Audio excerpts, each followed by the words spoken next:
রাতারাতি সিরিয়ায় দীর্ঘদিনের শাসক বাশার আল আসাদ সরকারের পতনের পর গোলান মালভূমি দিয়ে সীমান্ত অতিক্রম করে সিরিয়ায় প্রবেশ করেছে বেশ কিছু ইসরায়েলি ট্যাঙ্ক। সিরিয়ার অভ্যন্তরে ট্যাঙ্ক প্রবেশের বিষয়টি নিশ্চিত করেছে ইসরায়েলি সামরিক বাহিনী IDF। রোববার এক প্রতিবেদনে এ খবর দিয়েছে টাইমস অব ইসরায়েল। IDF নিশ্চিত করেছে তারা আসাদ সরকারের পতনের পর গোলান মালভূমিতে ইসরায়েল ও সিরিয়ার মধ্যে বাফার জোনে নতুন অবস্থান গ্রহণ করেছে। সামরিক বাহিনী এক বিবৃতিতে জানিয়েছে, গোলান মালভূমির জনগোষ্ঠী এবং ইসরায়েলের নাগরিকদের নিরাপত্তা নিশ্চিত করার জন্য IDF বাফার জোনে এবং সুরক্ষার জন্য প্রয়োজনীয় বেশ কয়েকটি এলাকায় সেনা মোতায়েন করেছে, যারা কাজ করছে ইসরায়েলের সেনা, নৌ আর বিমান বাহিনীর সঙ্গে।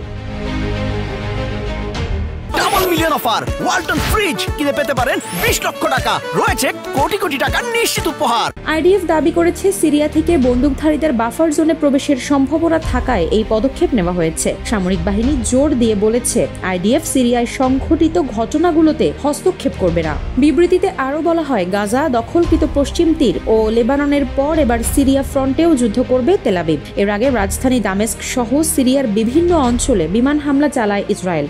ধ্বংস করা হয় রাসায়নিক অস্ত্র কারখানাগুলো। বিদ্রোহীদের হাতে যাতে কোনো রাসায়নিক অস্ত্র না পৌঁছায় এজন্য করা হয়েছে হামলা, দাবি ইসরায়েলি বাহিনীর।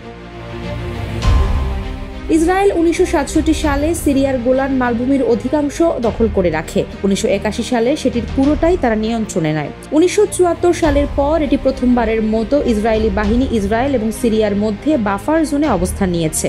IDF অতীতেও বেশ কয়েকবার সংক্ষিপ্তভাবে বাফার জোনে প্রবেশ করে। তবে বর্তমান সিরিয়ার পরিস্থিতি বেসামাল। এমন অবস্থায় ইসরায়েলের সামরিক কার্যক্রম সিরিয়ার অভ্যন্তরে দেখা গেলে আরও সংঘাত ছড়িয়ে পড়বে বলে মনে করছেন রাজনৈতিক বিশ্লেষকরা।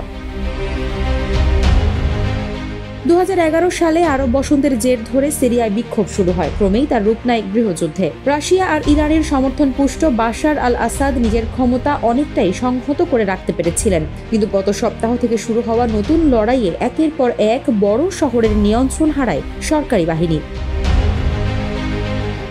রোববার বিদ্রোহী দলগুলো টেলিগ্রাম বার্তায় জানায়, বাথ শাসনের অধীনে 50 বছরের নিপীড়নের পরে এবং 13 বছরের অপরাধ, অত্যাচার এবং জোর করে বাস্তুচ্যুত হওয়ার পর তারা অন্ধকার সময়ের অবসান এবং সিরিয়ার জন্য একটি নতুন যুগের সূচনা ঘোষণা করছে। দুই সিনিয়র কর্মকর্তা রয়টার্সকে বলেছেন, বিদ্রোহীরা সরকারি বাহিনীর প্রতিরোধ ছাড়াই রাজধানীতে প্রবেশ করেছে। হাজার হাজার গাড়িতে এবং পায়ে হেঁটে দামেস্কের প্রধান চত্বরে জড়ো হয়ে তারা স্বাধীনতার স্লোগান দিচ্ছিল।